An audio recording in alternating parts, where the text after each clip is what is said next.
Here's the question. How do you make the impossible possible? Simple. Remove the I am, the ego. Now, how do you step into that newfound possibility? With a series of small intentional steps. Never forget, the greatest among us started from humble beginnings. But to truly unlock your potential, realize you're here for something greater. If you're yearning for more than just a good life, let's take that small step together to reach greatness. Welcome to the Greatness from Small Beginnings podcast, where we're talking to those who have gone from mediocrity to motivated, overlooked to overachieving, forgettable to unforgettable. Are you ready? Let's go.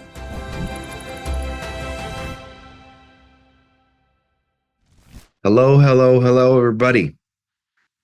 Wanted to jump on and talk about some stuff, but first of all, do you hear it in my voice, this nasally thing that's going on? It's a little bit frustrating, this cold that's hanging around. I heard somebody say that they've had it for 7 weeks, and I'm like, oh man, hopefully not. I'm a little rough looking because it's really just been a fight to get through this thing. I've only had it for about a week and a half probably, and it felt good most of the time, but then every now and then it just, like yesterday I got up and I just didn't feel good. Yesterday, the day before, I just wanted to go home and sleep. I didn't do it, but I wanted to, just all the congestion inside one's head and that kind of thing. Yes, anyway, I want to relate with all of you that have had this going on. It's not fun. But today is going to be a book report. I'm not going to tell you what book. I want you to reach out on this YouTube channel or send me a message to find out what book it is, and I'll give you this book. But this is just the last chapter of a book that sums up some of what's in the book, and it's been meaningful to me. And I will tell you going in that I'm not, which I'll admit as I go along, that I'm not really good at all of these things. It's basically the 10 disciplines of, well, let's call it a CEO, but as you'll see, these are things that you can put in your life in any situation. First one is the discipline of 10-year thinking. As I've started my year, I've been thinking out a ways this year, like what are my goals? And I do that anyway. Been considering a word for the year. Most of the time I don't do that, but have been challenged perhaps to do that this year, and kind of working through that right now, even though it's a few weeks in. But these 10 things have been meaningful. I saw it on my shelf right next to my bed and thought, I probably need to review those 10 things because I know they've been meaningful in the years past. As I've started this year, I have needed this. Discipline number 1, 10-year thinking. Basically, the steps he says to do it in your journal, write the exact date 10 years from now. Write the age you'll be on that date. Step 3, take yourself. Step 2 is write the age you'll be on that date. Take yourself there mentally 10 years from now. At that age, write down the number 1 most important thing that you will want to accomplish by that date or become. You will write additional things that come to mind as well. Of course, that's okay. But he goes into why that's important. The key point is to be prepared as you move along, especially out 10 years. That's really helped me in the past. I've thought on a couple of things regarding my physical health. I've thought 20 years out. And that's because as my kids have more grandkids, or in some cases adopt, I want to make sure that 18 to 20 years from now that I'm healthy enough to play with those kids. And so for me, it's very important. So I keep moving that target out because it matters to me. Okay. Something to realize about that 10-year target that I thought was very interesting is that in every 10-year segment, the reason 10 years is important instead of just 5 is because in every 10-year segment, you have 2 great years, you have 6 good or mediocre years, and you have 2 years that are terrible. And that seems to be, as I look back at my life, that seems to be a trend. And he's not wrong that 10 years gives you enough time to get through the bad ones, the horrible years, so that you can get to the really great ones. And you can get a lot done in good years and a lot more done even in great years. So I thought that was very interesting. Discipline number 2, take time off. Be intentional, figure it out. Figure out what it would take to take the time off. Number of days, he suggests figuring out how many weekend days there are this year, and are you going to take all of those off, and then add the number up, and then how many work days are you going to take off, and add that number up together and make a target out of it. And I thought that was a great idea. It's a good reminder to me that not all of the time off, which has been my case in my life, that is been fairly spontaneous. And so we need to be more intentional about it. Me and my wife, and me in particular, maybe there's a half a day each week where I just set some time aside and say, I'm out for this period of time.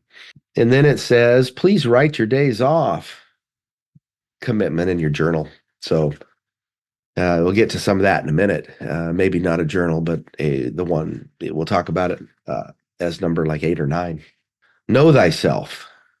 Hell on earth would be meeting the person you could have been. This is number 3. This discipline is, I'll quote this discipline helps you be yourself more than you know yourself. But you can't be yourself until you know yourself. So you got to dig in a little bit on who you are, who you're meant to be, who God put you on this earth to be, what your greatness potentially someday might look like. And you need to dig in and figure that out. Again, I will say hell on earth will be meeting the person you could have been and missing the mark. And that would have to be horrible. And we don't want to do that. Okay, so know thyself, dig in, do personality tests, do assessments on yourself and really figure that out. What you tend towards, what your motivations are, how you communicate best and how you get communicated best, what your tendency is toward the fruit of the spirit, which one it comes easiest to you. And that's in Galatians 5 later in the chapter. If you guys want to look it up, the fruit of the spirit. There's also some things there that flip side that and say things that you shouldn't be. And there's a long list there of things to compare that with. Fruit of the spirit is the thing most people talk about because it's happy and nice, but the opposite is also there, which is not as nice or wonderful. Also good to remember, isn't it? Yes, it is. All right, so know thyself. Be authentic. All right, number 4, be still. We all in this culture, in this society, have problems being still. Suggests that we take 10 minutes, that we spend time just being still. Think about, something that you want to put down, that you want to write, and then just sit and think before you start writing. There's this thing called Renaissance time that I heard about from another guy that spends a lot of time talking on Instagram. I get his email regularly, and talks about Renaissance time, and has to do with sitting down and writing something significant to you. It might be the same every day. For me, it's a particular set of verses. That's what it's been for almost a year now. And I've ended up memorizing those verses, partly because I've written them so many times, but I'm still tripping over a couple of words, but I have them mostly memorized. And then I write my goals, the things I think should be my goals at least.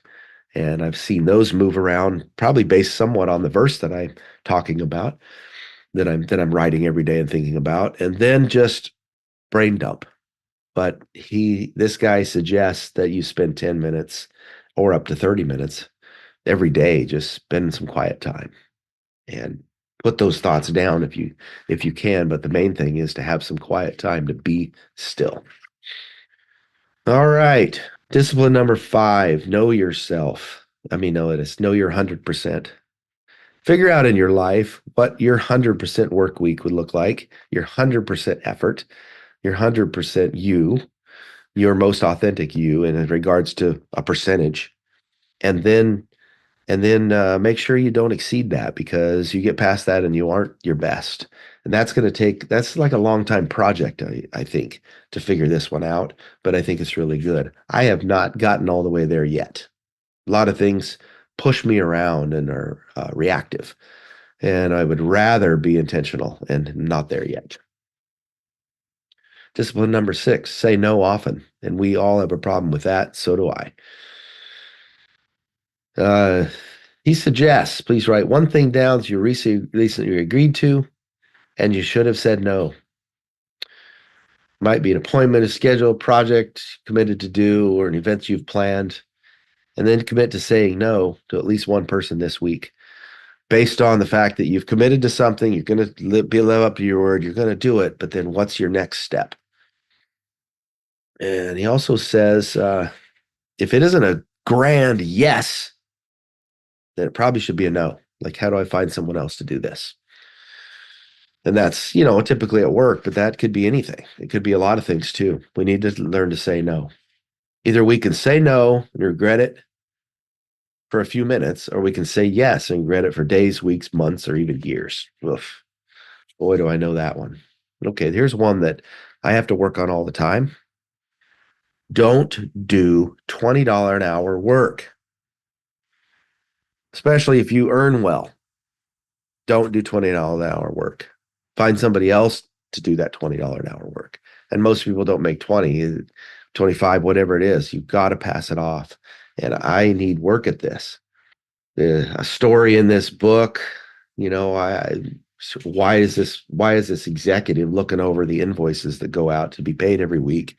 And the person says, because I'm the owner. And his assistant said, it takes you 2 hours a day. It makes you upset. And honestly, you're not very good at it. Let me do it. And so they decided that everything, not sure what kind of company it was, and it would have to be a different level for each company or even household.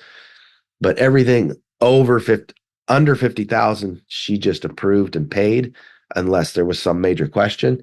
And then everything above that, she brought to him, and that was a lot less. So that makes a lot of sense, to delegate the details. Discipline number 8, prepare every night.